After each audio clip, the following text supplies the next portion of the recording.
Les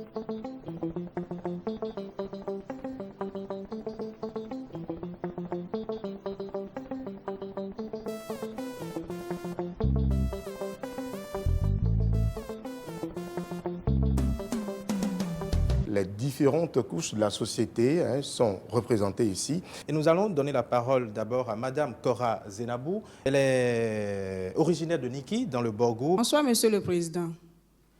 Je suis mère de 3 enfants, j'ai 40 ans. Je surviens aux besoins de mes enfants et sans l'aide de mon mari. C'est un fléau qui, de nos jours, circule sur le territoire national. Monsieur le Président, quelle est la solution que vous pouvez nous apporter? J'ai le cœur fendu par ce que vous dites là. Beaucoup de parents seuls, beaucoup de femmes seules, exposées à tous les problèmes de la société et parfois, tout simplement, sans même des revenus qui leur permettent d'élever et d'éduquer leurs enfants.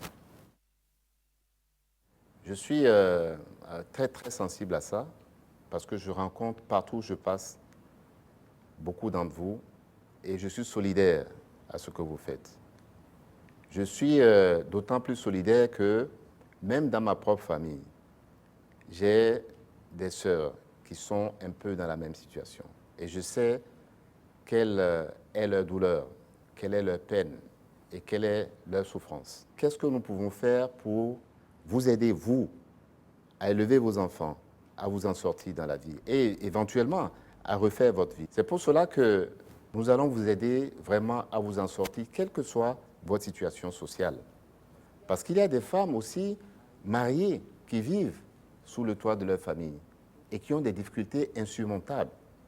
J'ai rencontré effectivement l'autre jour à Bokoumbe une femme qui vivait avec son mari sans emploi, qui avait des enfants eux aussi en âge de fonder leur famille et qui ne s'en sortaient pas. Ce que l'État a à faire dans ce domaine est très, très important. D'abord, je vais décliner les 3 projets phares que nous avons. Pour vous qui avez une activité déjà, ce dont vous avez besoin, vous le savez, c'est un peu plus de moyens financiers. Parce que vous pouvez vous en sortir si l'État vous vient ou d'autres structures financières vous viennent en aide pour amplifier ce que vous faites.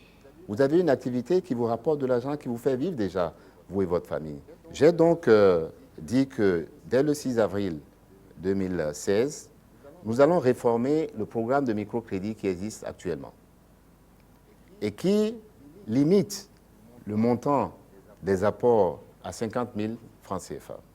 Je sais que c'est dérisoire parce qu'on ne peut pas faire grand-chose avec cela. Mais moi, j'ai créé en 2000 déjà une institution de microfinance qui s'appelle Donga Women, qui faisait exactement cela. Mais en 2000 déjà, le plafond de prêt de cette institution était déjà de 100 000 francs CFA. Donc aujourd'hui, avec les moyens de l'État derrière, nous sommes capables de faire beaucoup plus. Et je dis que dès le 6 avril, nous allons porter ce plafond-là de 50 000 francs à 200 000 francs CFA. Et pour les femmes qui acceptent de se mettre en coopérative, vous pouvez vous mettre à 3, à 4, à 5 dans une coopérative. Nous sommes prêts à porter ce plafond-là à 2 millions de francs CFA. Je pense que c'est un montant qui est suffisant pour vous aider à amplifier ce que vous faites. Deuxièmement, il y a des femmes qui font des activités où elles n'ont pas vraiment de revenus. Les revenus sont aléatoires. Par exemple, dans la zone d'où vous venez, à Niki, il y a des femmes qui font du beurre de karité. Mais elles ne sont pas suffisamment outillées, elles ne sont pas suffisamment équipées pour en faire en grande quantité. Sûrement pas en quantité commercialisable. À ces femmes-là, et à d'autres qui font d'autres produits, par exemple à Adjara, il y a des femmes qui font de l'huile de palme, de l'huile de palmiste. Il y a des femmes dans le Monokoufo qui font des activités de pêche. À ces femmes-là, nous allons les aider à amplifier leurs activités. Celles qui font du beurre de karité, elles ont besoin d'équipements pour passer, par exemple, de 10 kilos à la journée à 100 kilos et parfois pour des coopératives à 1000 kilos. Je connais une coopérative au Burkina qui est composée de 300 000 femmes qui produit du beurre de karité à l'exportation. Nous pouvons le faire au Bénin, Madame Cora. Et donc, toutes ces femmes qui sont sans activité, nous pouvons les unir dans des coopératives à Savalou et dans le Zoukoline, ça va être par exemple du gari sur le marché local et à l'exportation.